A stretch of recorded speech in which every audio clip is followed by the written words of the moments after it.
talking to me in Japanese. For him, he thought it was the best way to argue and disagree with me, respectfully, not realizing that from my point of view, as a feminist Japanese poetess, I could speak to him in polite high Japanese, but stern.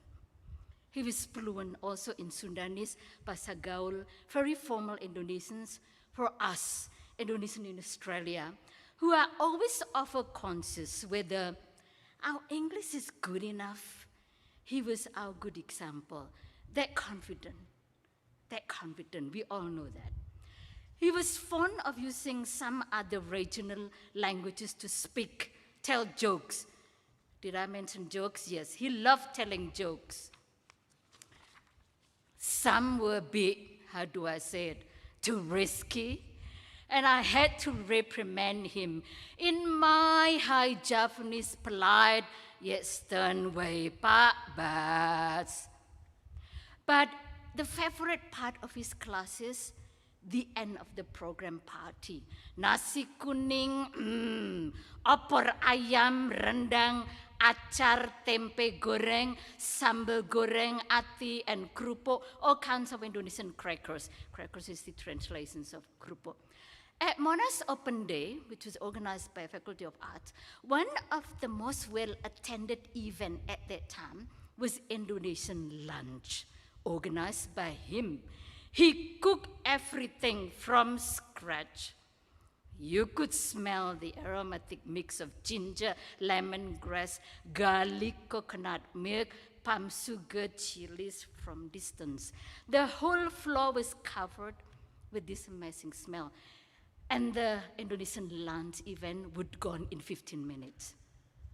And because for him, it was more than work, it was personal, official, and spiritual, I would say. He mixed all of the loves that he had. And which bring us to some of the biggest love of his life. Catherine, Jane, Anthony, Joseph, Xavier, Eamon, and Cecilia. I got to meet and get to know them at work. He took them to work here at Clayton and COVID sometime and took them to a trip to Indonesia. There was not a single day when he did not call me Jeng. That's the only word that he used to call me. It means dear Jeng or little sister. From his office, and showed me the photos of Catherine's wedding. A handsome photo of Anthony in traditional outfit. His endless updates of the school stories, taekwondo, because I'm also doing taekwondo, the birth of the new grandchildren. His office was full of the pictures of them, so he can show me and keep me updated. He was proud of them. They study, work, social activism. I remember Jane and Anthony took some of the Indonesian classes at Monash. So, to dear Catherine, Jane, Anthony, Joseph, Xavier, Eamon, Cecilia, I'd like to say this. I see him, his love connections to both Australia and Indonesia in all of you. Always. A fond memory which will stay for a long time. But please, don't tell him. Honestly, you are all a better version of him. I love you all. My final words of goodbyes as Jeng, because that's the only way he always called me. Nderekke sugeng kondur Pak Bas. Hatur nuwun. Matur nuwun. Terima kasih Pak Bas. And behave yourself up there. Please be safe everyone. Thank you. Pakai masker. Mask on.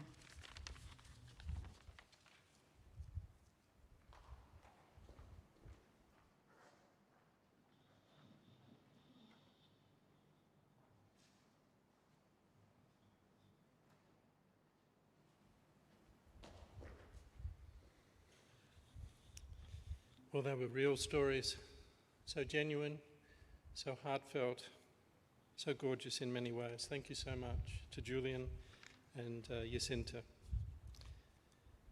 Pabas, of course, had the most wonderful smile and a wardrobe of batik that was the envy of many.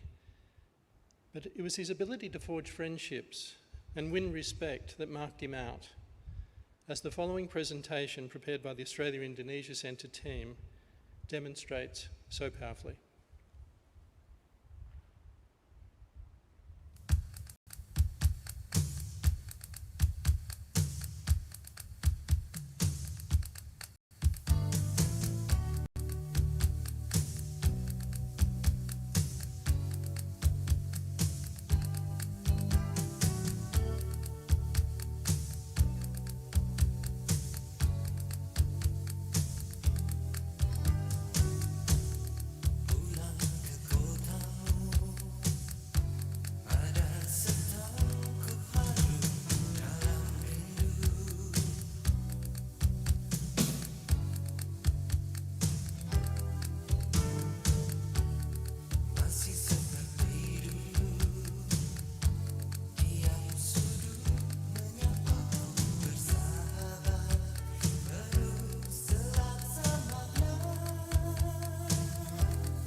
Wow, so many wonderful images, so many gorgeous tributes.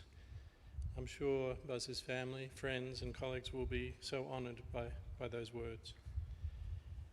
At his core, Pa Bus was a teacher and arguably one of the most successful proponents of what these days is referred to as knowledge diplomacy. Here to share his insights into Pa Bus's time as a scholar is someone who knew him very well, fellow academic, Professor Greg Barton.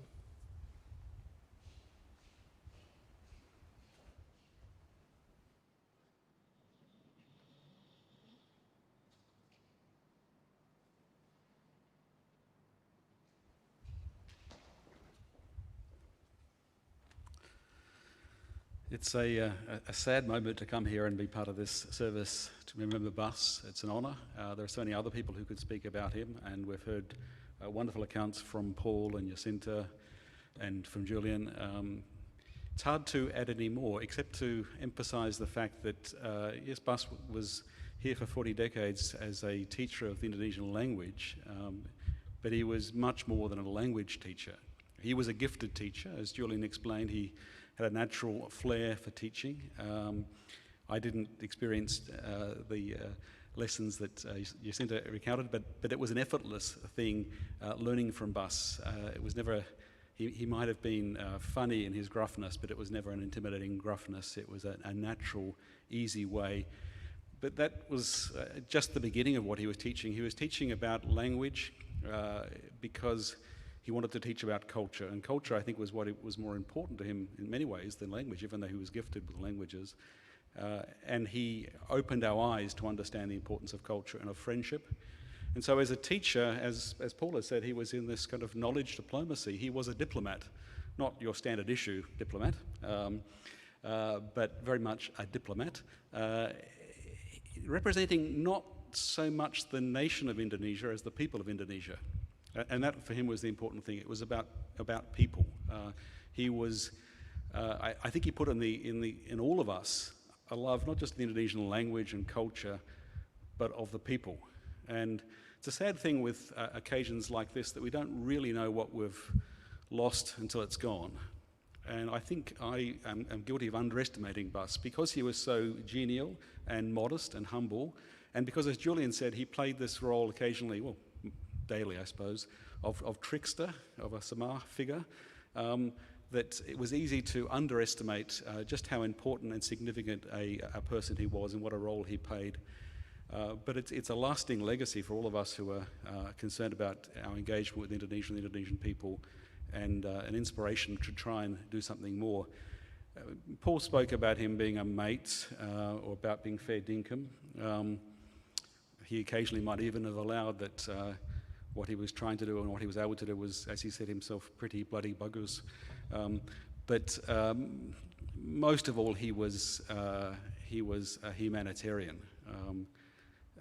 One of my favourite words that comes to mind with Bus, which seems like an odd connection, but it's an obvious connection if you know him, is he was a mensch. He was a good guy. He was somebody who was decent and generous with his time, with his friendships, with his resources. The reason he was so effective as a teacher and as this kind of knowledge diplomat was because of this generosity of spirit and heart that sort of was contagious. Another good Indonesian friend of mine, and he reminds me of several very good Indonesian friends, which is one of the best things about the world he opened up to us, had us on his tombstone. He deliberately asked to be written in 3 languages, "Here lies a humanitarian." And that very much fits with Bus. Different people, but very much of that same outlook, and that's the lasting legacy. I wish I'd appreciated him more. I wish I'd spent more time when I had the opportunity. I only now realise just how very special that was, but he's left a lasting legacy on all of us. And one final takeaway, I think, moments like this are always reminders how short life is. But Bus lived life fully. He seized the moment, he gave generously of his time and his friendships and his resources, and he entered into things. I hadn't realised, or I'd forgotten until I was reminded today by Isabel that he was born on Bastille Day. And when they travelled to France, he really enjoyed not just French food, of course, but speaking French. Not surprising when you think about it, but I hadn't stopped to think about that. And that shows you his humanitarianism. He was in love with people and a lover of people, and he helped us. It was this bridge to love the people of Indonesia, yes, the language, and yes, the nation, but the people first and foremost. And that's a lasting legacy, and it's a tall order for us to live up to as educators. But it's something I think we need to grasp with both hands, because we are not where we should be in Australia in our relationship with Indonesia. And people like Bas have shown us how it can be better and points the way, I hope, to something that's better in future as well.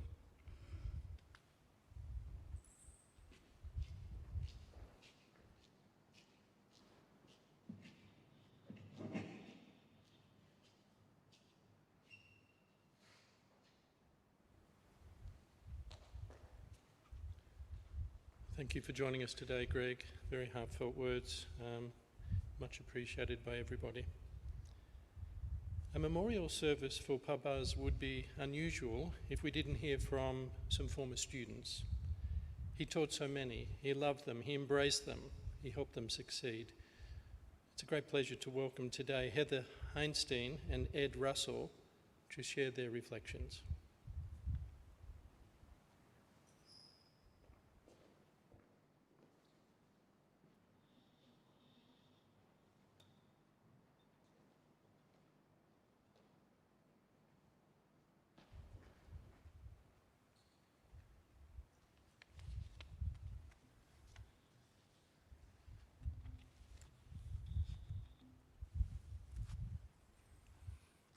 I began studying with Bas at Monash in 2002, and for me, as for so many of his other students, Bas was a transformative figure, certainly in my education, but also in my life, and that extended well beyond the time that I spent on campus at Monash in Clayton.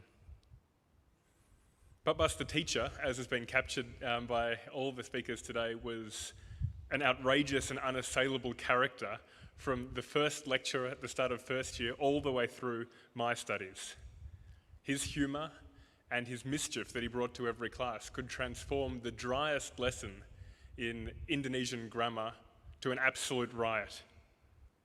As long as I live, I'll never forget how to conjugate verbs of repetition, because I'll never be able to unhear Bas going through his preposterous mantra of "Saya memukuli anjing itu. Anjing itu dipukuli oleh saya. Anjing itu saya pukuli." In one famous or infamous incident, a student went to Bas's office to complain that despite answering every single question on his mid-semester test, now obviously this is not me, he answered every single question on his mid-semester test correctly. He'd only been given 99%, not the 100 to which he thought he was entitled.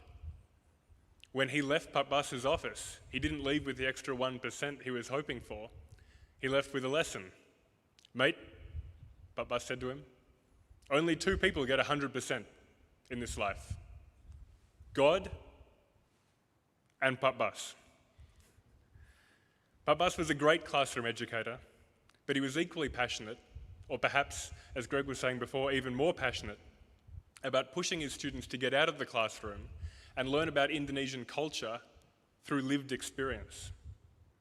He loved showing the country to his students, and he loved opening up doors for his students over there, whether those doors were to universities across the archipelago, or to internship opportunities and offices around Jakarta, or to old colonial-era Dutch cafes in the mountains high over Bandung.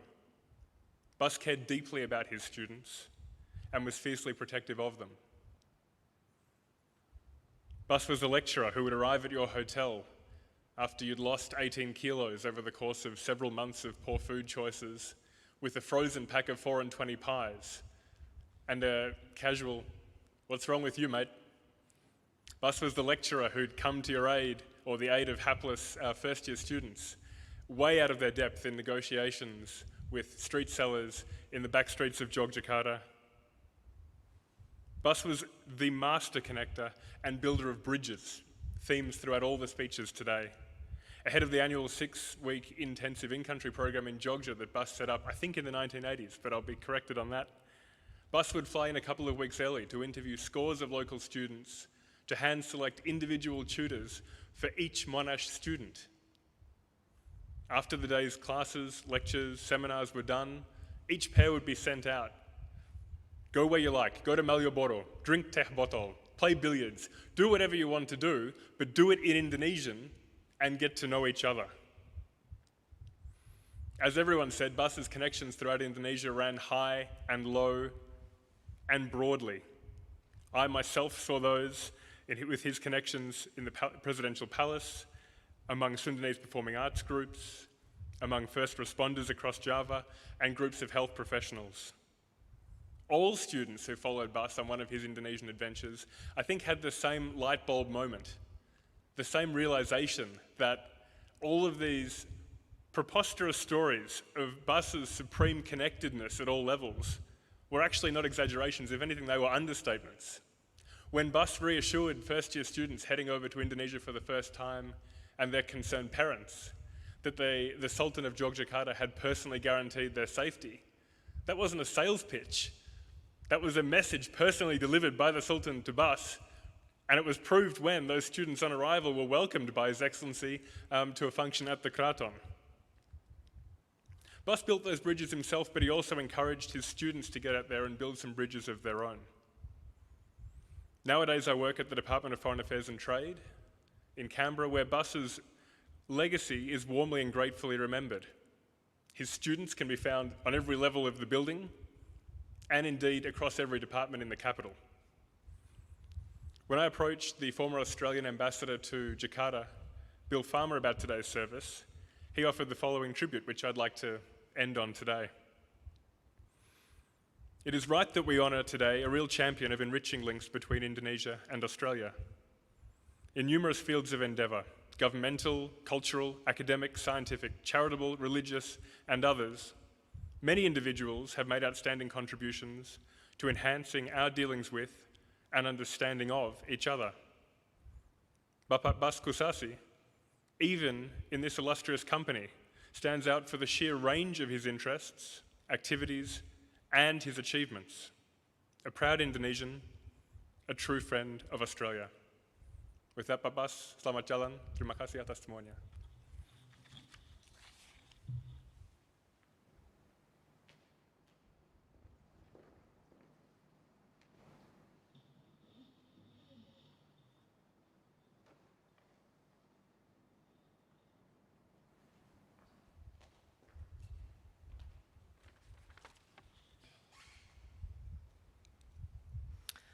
I was a mature-age student studying at Monash in the 90s when I first met Pak Bas. I was following my passion to learn Indonesian, not knowing at that stage where it would take me. Meeting this interesting lecturer, long hair in a plait, moustache, groovy glasses, direct manner, I had no idea then that he would become such a good friend and mentor. Perhaps entering his office at Monash gave me an insight into his unique character. It was like an explosion of Indonesian books and artefacts, from the floor to the ceiling, with artfully arranged bookshelves filling every nook and cranny, and an old chair where the humblest students sat to talk to him, as well as Pak Bas liked to say, future presidents of Indonesia. I think it was Gus Dur who had sat there before he became president. His classes were a joy to behold, with Pak Bas in full flight, telling us jokes and stories in both Indonesian and English, and proving that he was the master of both languages and cultures and could move seamlessly between them. Teaching was his passion, and his students understood this, and it brought out the best in us because we didn't want to let him down. I was fortunate to take part in one of his 6-week intensive Indonesian language courses in 1998-99 at the Gadjah Mada University in Yogyakarta. It was during my time there that I realised Pak Bas's true gift to Indonesian students. He had designed a course that gave his students the most authentic, productive, rewarding experience that could, quite literally, change lives. It changed mine, as I met Indonesian families there who have become lifelong friends, and it inspired me to teach Indonesian and to start a business which took me on frequent visits to Indonesia. It will have done the same for hundreds of students who took part in that course. Bas and I would cross paths regularly in Indonesia, and on those visits, Pak Bas was happy to eat at a simple street warung, or perhaps, as he would explain, he couldn't see me that day as he was having an audience with His Excellency, the Sultan of Yogyakarta. He lived a full and rich life that involved travel to the most exotic places, meeting very important people, and doing amazing work, but he was just as comfortable standing around the barbecue doing his best impersonation of being an Aussie. He could do a fantastic "G'day, mate." On my last visit to Pak Bas, I took my photo album of our language course trip to Jogja and went through it with him. We had some good laughs about the old days, and he was quite animated at seeing photos of old friends and students, all the places he loved in Jogja, and the food that he missed so much. When I was leaving, he was smiling, and I told him that I would come and see him again as soon as I could. His response to me, "Bloody bagus." No one who has been taught by Pak Bas will ever forget him, his unique character, his endless energy to create opportunities for so many, the profound desire he had for promoting the links between his two countries, and his brilliant memory for people and names. Because you see, while we will never forget him, he never forgot any of you. Terima kasih banyak, Pak Bas. Selamat jalan.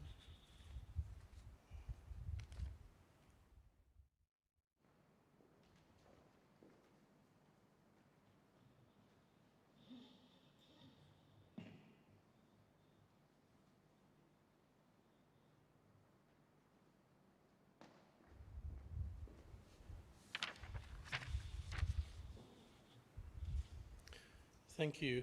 How nice it is to hear those stories and how real they were and how special Pak Bas was to both of you and, of course, to your many friends and your many students you studied with. Thank you. Well, we could go on, but in drawing this memorial service to a close, I'd like to say thank you to, first, our host, Monash University and the Global Engagement team, the wonderful MSO musicians and today's presenters, thank you. And of course the organising committee, including, I might add, our very diligent COVID Marshal, Alan Kelly. Our thoughts are, of course, with Pak Bas's family. Before we conclude, I would like to note that we are still gathering messages of condolences. If you would like to share a message to be included in the book of condolences, or any memories, photos or videos of Pak Bas, please reach out to the communications team at the Australia-Indonesia Centre.